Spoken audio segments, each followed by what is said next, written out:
My name is Elizabeth Gould. I go by Liz.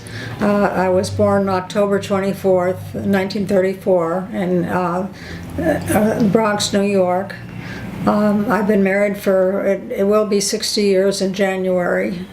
And my husband is Harold I. Gould, Hal. He was an attorney and has been more recently an actor. And we both enjoy living at the Burbank Artist Colony. So, Liz, what is something about you that people would be surprised to know? People would be surprised to know how many creative things I'm involved with. So tell us about them. Okay, I'm a painter, oil paints, watercolor, drawing. I'm an actor and a screenwriter, director. We produced a series of my short scenes here at the Artist Colony, and we're going to be doing a reading of one of my screenplays. So I think people would be surprised about how many things I'm involved in. Oh, I also make jewelry and teach a class in FEMO, making jewelry out of polyethylene clay. Trying to think what else. That's a lot. And Liz, what is the trait that you most admire in yourself? The trait that I most admire in myself is my creativity. When and where are you the happiest? I'm the happiest when I'm with people, with friends, and especially with my family, with my children and grandchildren. What do you consider your greatest achievement?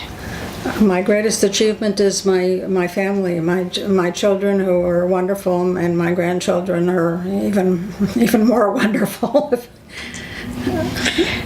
So raising a family that's now very supportive of myself and my husband, and very successful in their own lives. And so what was your childhood like in New York? My childhood was difficult. My mother died just before my 18th birthday, so and she was sick for a long time, so that was difficult. Losing her was very hard. How long did you live in New York before you? I lived in New York till I was 8 and a half, and then we came to California, and I've lived in California the rest since then. How was your time in adjusting to California? I think adjusting to the school was somewhat difficult. I skipped a couple of times, and so I was always the youngest and the smallest in the class, and so that was somewhat difficult. What is your most treasured possession? Well, my family, if you couldn't call that a possession, is my most treasured. Yeah. And how would your closest friends describe you? I think my closest friends would describe me as an active person, a creative person, and intelligent. What has been your biggest challenge? My biggest challenge has been that since we moved here 3 years ago, both my husband and myself have had illness, and he still is suffering from Parkinson's and diabetes, so it's very challenging. We have a caregiver for him for part of the day, but we're both used to being very active. We used to play a lot of tennis, and it's hard to adjust to not being as physically active and as mobile. What's the best advice you've ever been given? Well, one of my aunts said, as far as being married, don't never go to bed angry. And how would your closest friends describe you? Well, my biggest challenge has been that since we moved here 3 years ago, both my husband and myself have had illness, and If you could have dinner with somebody, anyone, that could be living, dead, fictional, who would it be and why? Well, offhand, I think of, I'd like to have dinner with Bill Clinton. I admire him. I did write one of my comedy scenes about him, but I think he's a brilliant man, and I would enjoy meeting him. If you could step into a time machine, where would you go?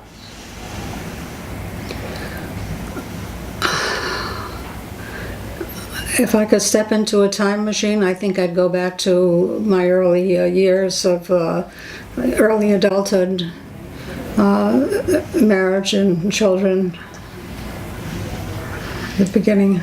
My husband was he was in his last year of law school at UCLA, and I was in my fourth year at UCLA undergrad, and I got tired of the boys that were around, so I decided to study at the law office and to find a little more mature people, and that's where that's where my husband and I actually saw each other. One of his friends called one night and said he wanted to bring his roommate over and they weren't doing anything, and I was babysitting with my sister, so my husband came to the door with his friend and he said, "I know you," and we've been together ever since then. And that was April 2nd, over 60 years ago, 1955, April 2nd. And I have 2 daughters and a son.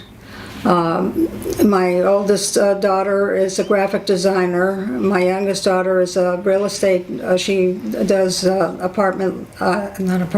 office leasing. And my son has developed a career for himself that's a very unusual one, and he is an international authority. He goes all over the world. He represents companies and it helps them to set up programs so that paying their customs, so that he can save them a great deal of money by following the right plan with duty and customs. My oldest grandson was the voice of Nemo. Was an actor for 18 years, and then he's now 21 and he's in college. He also was on Weeds on Showtime for 8 years. And his younger sister played the daughter of Louis C.K. On a program called Lucky Louie, and another one called Rita Rocks. And their sister did a Hallmark movie of the week, so all 3 of them were actors. And my youngest daughter has my youngest grandson, Cassidy, and he just performed in a play recently and was fantastic. He did a Western accent perfectly, and he's never talked that way. I don't know how he managed to do it. And what activities at the Burbank Senior Arts Colony do you most enjoy, and why? I'm most enjoying having 2 studios to paint in. One's for watercolor, one's for oil, and I use both. I've really enjoyed the acting group and being able to see some of my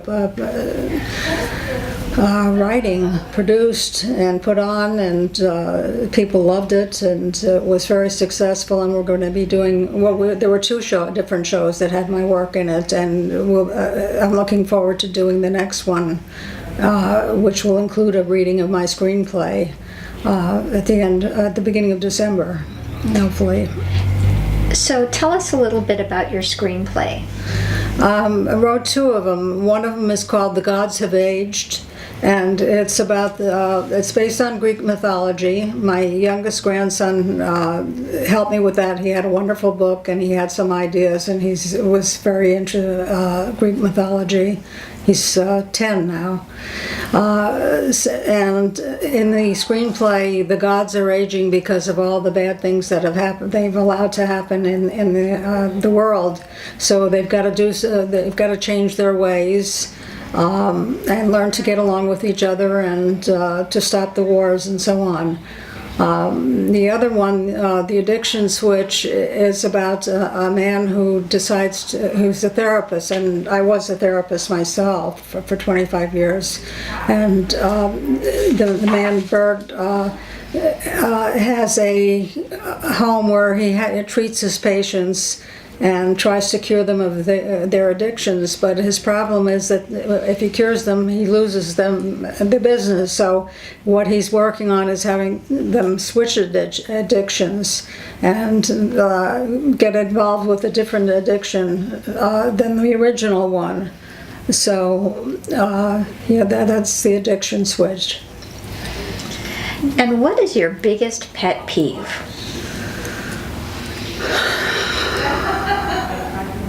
That's a hard one. I think my biggest pet peeve would probably be people that talk a lot and never listen. And what kind of advice would you like to pass on that you've learned over the years, if your grandkids asked for one piece of advice from their grandmother?